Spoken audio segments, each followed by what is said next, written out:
welcome to this edition of Dustin's Kaleidoscope. I am Dustin, and today I have the pleasure of being here with Johanna Seppalainen, and she is an organizational development consultant and coach.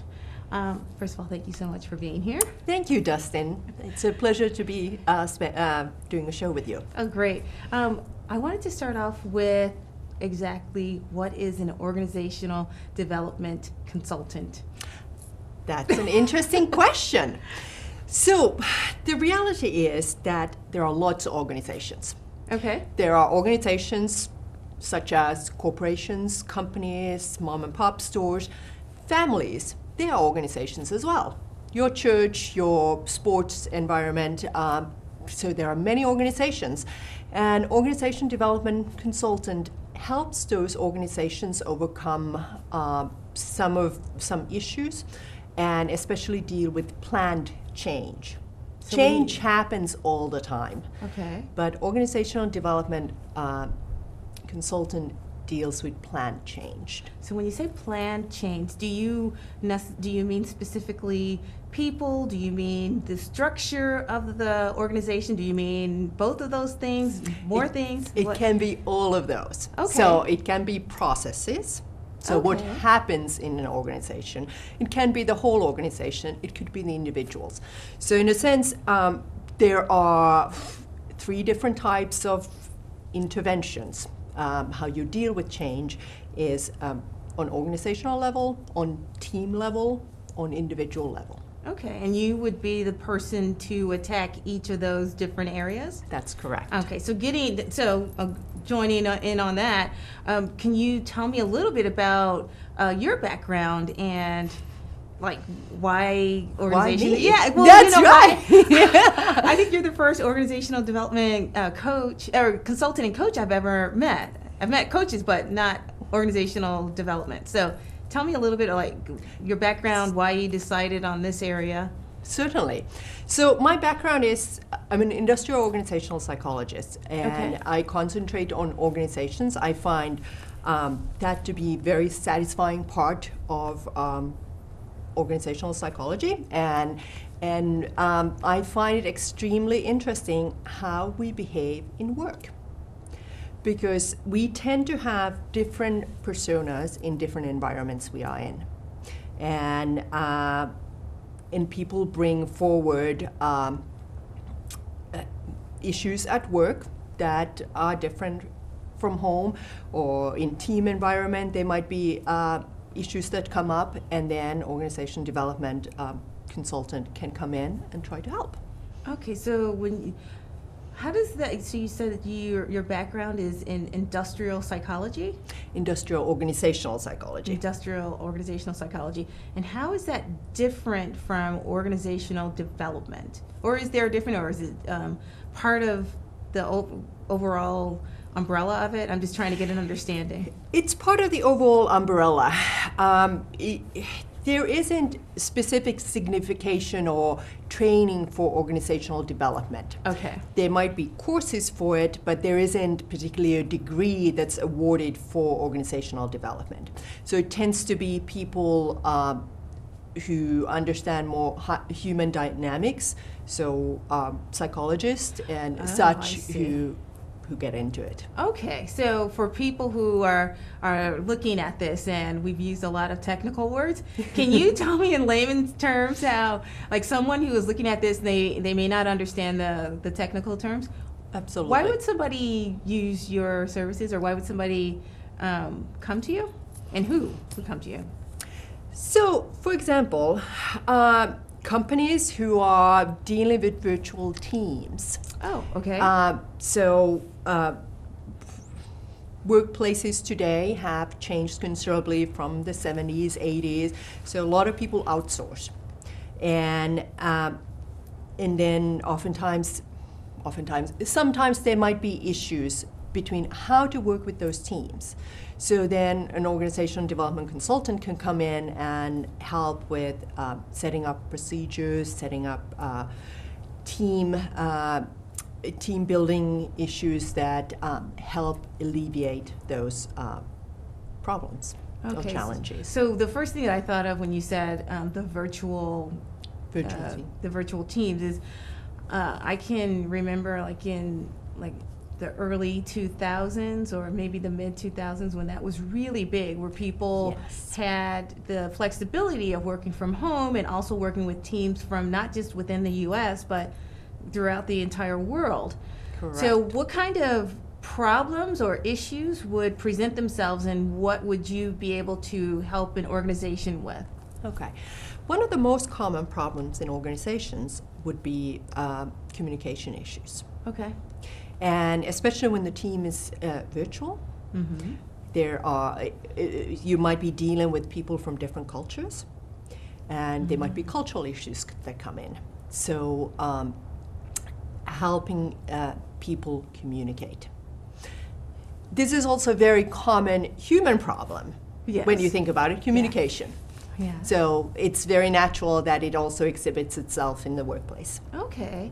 So that's a great example, because I'm thinking if you have someone, I'm just thinking of a personal, from personal experience where I had to work with a virtual team living in California, but also working with a team from Asia, and there was a communication problem. Yes. So you coming in, do you have to understand the cultures of both, of all of the members, or of both team areas, or how do you get up to speed? Like, I mean, can you possibly know every single culture that, maybe in a virtual team?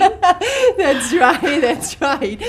So one of the necessary qualities of an organizational development consultant is to be open to listen and to investigate. Okay. So we don't come into an organization saying, we know everything. We don't. So we work with you, trying to understand what's going on with your company or your organization, what's going on with the virtual team, understand those elements, and then work together to realize what might solve that. Okay. So it's not by me coming in and giving you a neat little package that it's all fixed. No, it's discovering it together. So there's a lot of diagnostic work. Okay. And a lot of the diagnostic work is talking to people. There are many different ways of collecting diagnostic work. And what are some of the examples? For example, surveys, focus groups, one-on-one interviews. It depends what's most time efficient, cost efficient. So when you come into these organizations, it sounds like you do a lot of assessing up front, and learn, and you also listen to see what Correct. the issues or problems may be. Now, when you get to the point where you actually want to, when you've created a strategy, do you actually implement the strategy, or do you hand it back to the organization and give your recommendations? How does that work? I think it happens both ways. Okay. So help in implementing, but also the organization has the bigger know-how what it is that they are doing exactly. So it depends. Okay. And it's working hand in hand, potentially inviting other professionals come in. Oh, okay. So yes. And what other types of professionals would you, I mean, just in general, I know I'm sure each engagement is probably specific to that engagement, but typically what other professionals would you ask to come in? So for example, there could be a process need in implementing new software, for example, Okay. and then bring in a training company who deals specifically with that. Okay, that's very interesting. We've talked a lot about the companies, but you also do coaching, and I'm assuming Correct. that's for individuals. Yes, that's for individuals, exactly. And that's also very much development work as well. And Okay. this is where I find it very helpful to have a background such as mine to help people along. So I do executive coaching, so helping executives find efficiencies Okay. in their work.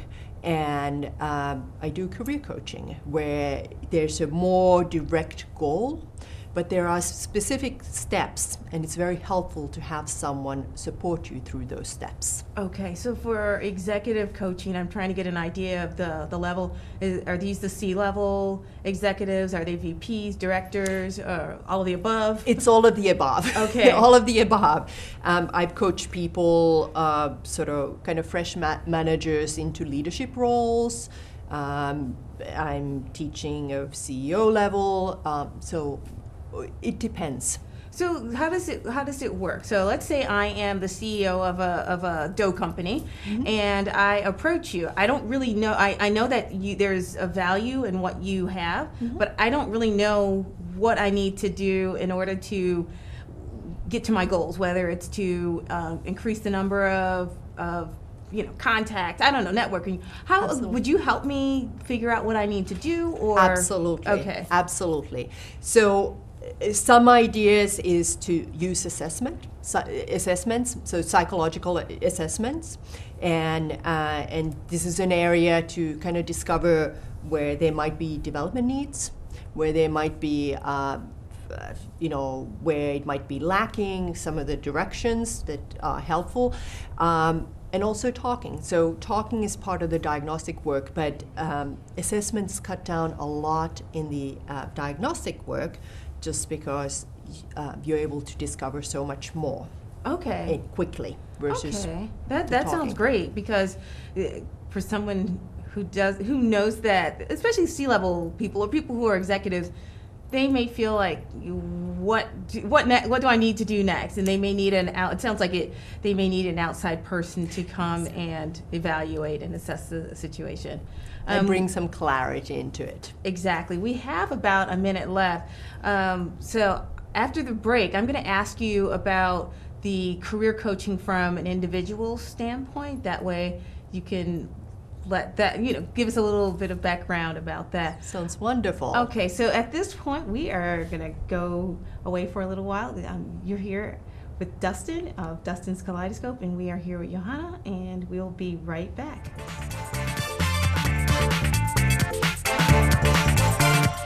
Local government, local educational institutions, and local community members all use cable access TV to communicate their message. They depend upon it as an affordable means of outreach. Public educational and government access television empowers local government agencies, individuals, and groups to use the media to speak directly to their constituents in a more direct and cost-effective way. Make sure everyone has a voice. Support your local PEG channels.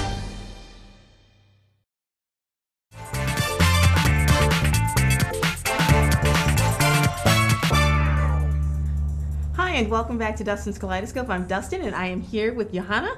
Thanks again for being here. Oh, thank you so much. Before the break, we were just about to talk about career coaching. You talked about the executive coaching, but now the career coaching, which is, explain what that is. I'll let you explain.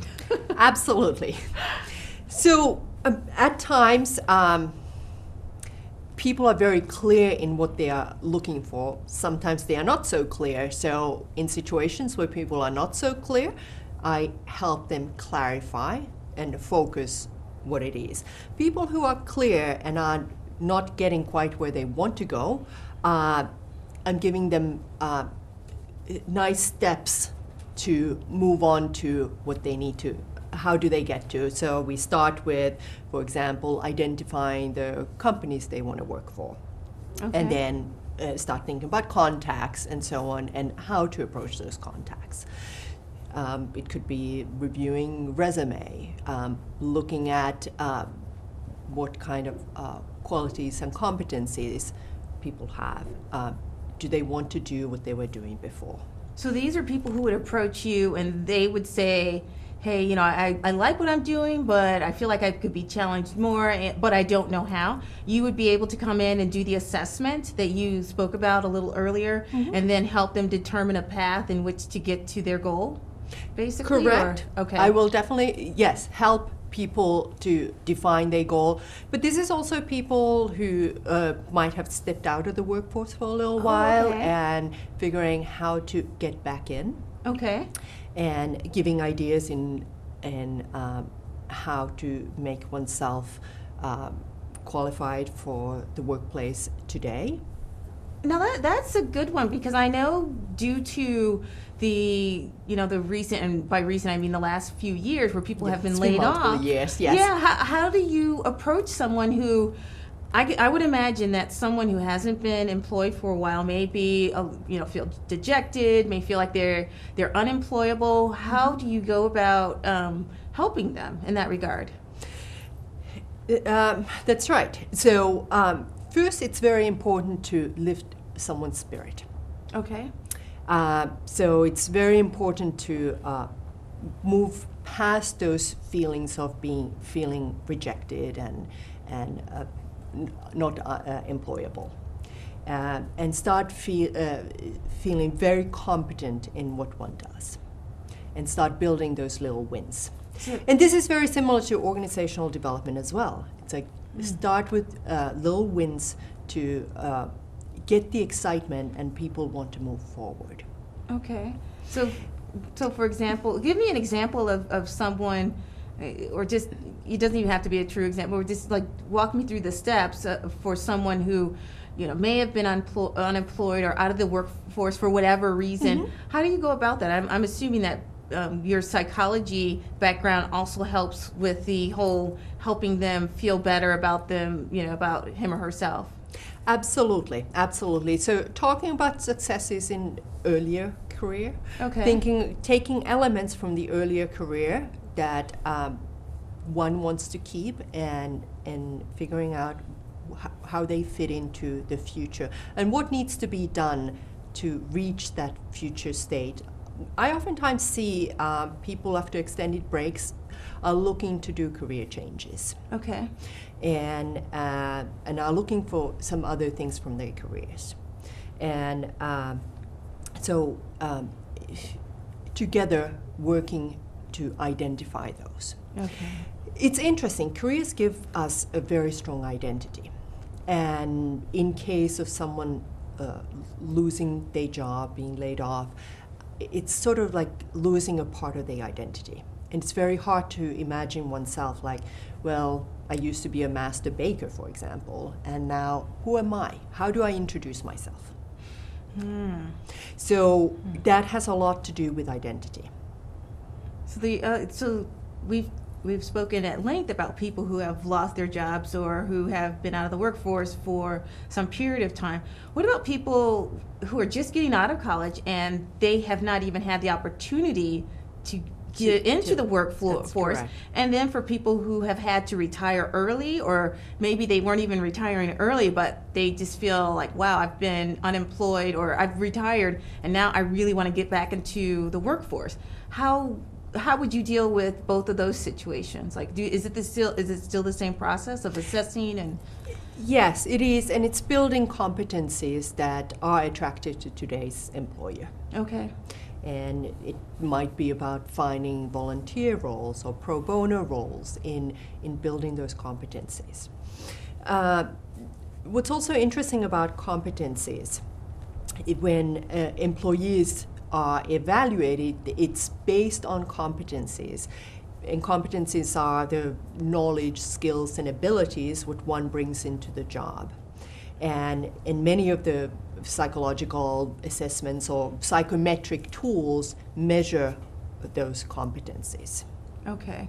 And then these are the things that these are things that are part of your assessment? Correct. And they would be consistent with finding out what an employer would look for. So the young grad who has never worked before, but it's been a year and a half, and she's still looking for a position, she would use that assessment and then try to match it up. And the same for the person who's retired who wants to get back into the workforce? Possibly. I think they get tailored as well because, okay. For example, I'm doing some pre-employment assessment that's very tailored and specific for the job that people are applying for. So people are assessed on qualities that are needed on those jobs.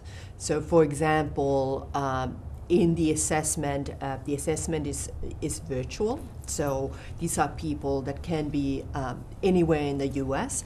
It's happening via phone and over the internet. So that's how you would consult with How do I assess Oh, these people? interesting. Yes. So you use technology like Absolutely. Skype and we actually don't introduce the visual because Okay. that can also introduce bias, prejudice. Oh, interesting. Okay. So in a sense, it's safer to do it over the phone when you have no real way of being biased. Of course, there are ways of being biased in that as well, but it's in this particular assessment I'm talking about. We measure qualities that are needed in that job. So people are put through role plays.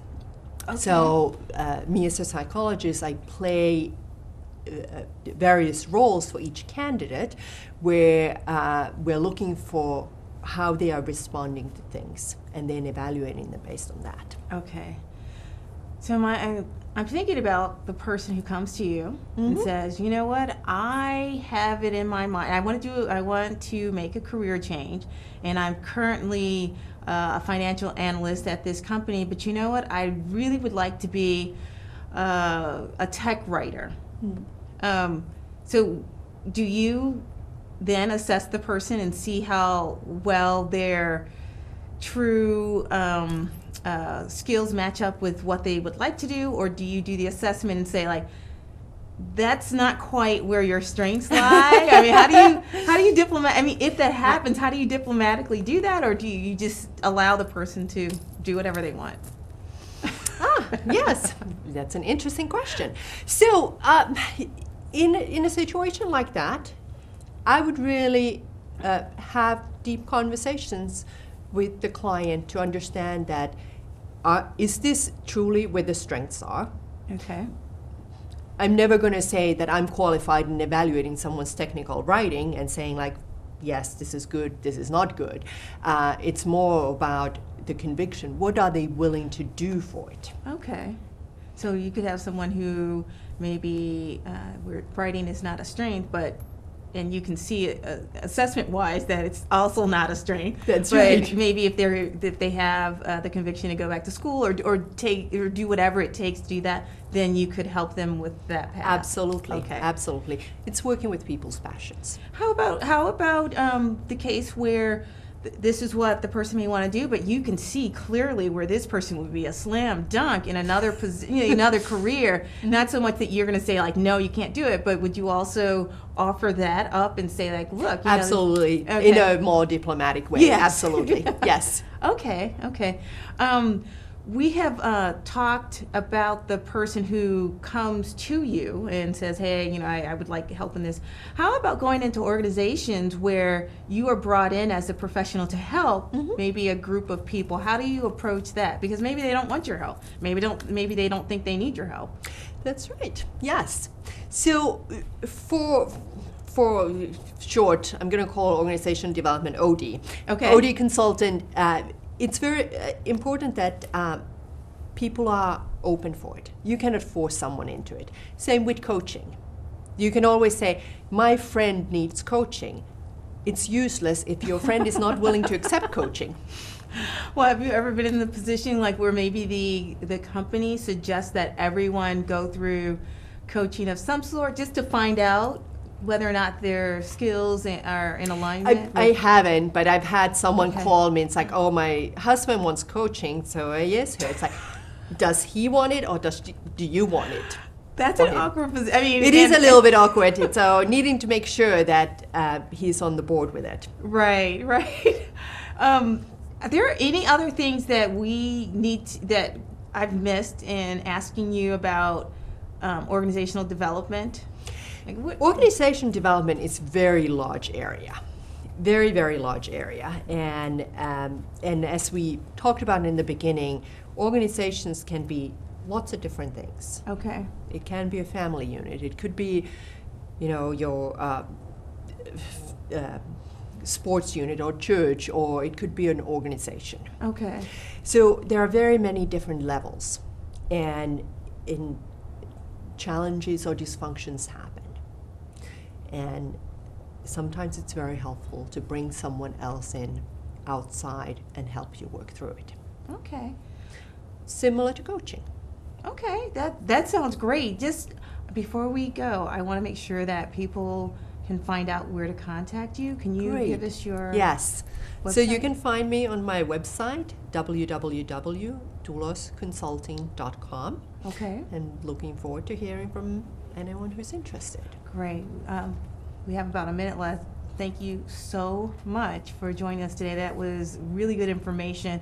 I like that you were able to tell us at many different levels, whether you're an executive or whether or not you're a first-time person coming into the workforce, how you would be able to help people. So thank you so much for being here. Well, Dustin, thank you so much for inviting me. And we'd love to have you come back again just to see what happens when the economy changes, to see if there is any difference That's in how you need right. to cope. Yes. So, thank you. Thank you. You have been watching Dustin's Kaleidoscope. I am Dustin, and we will see you next time.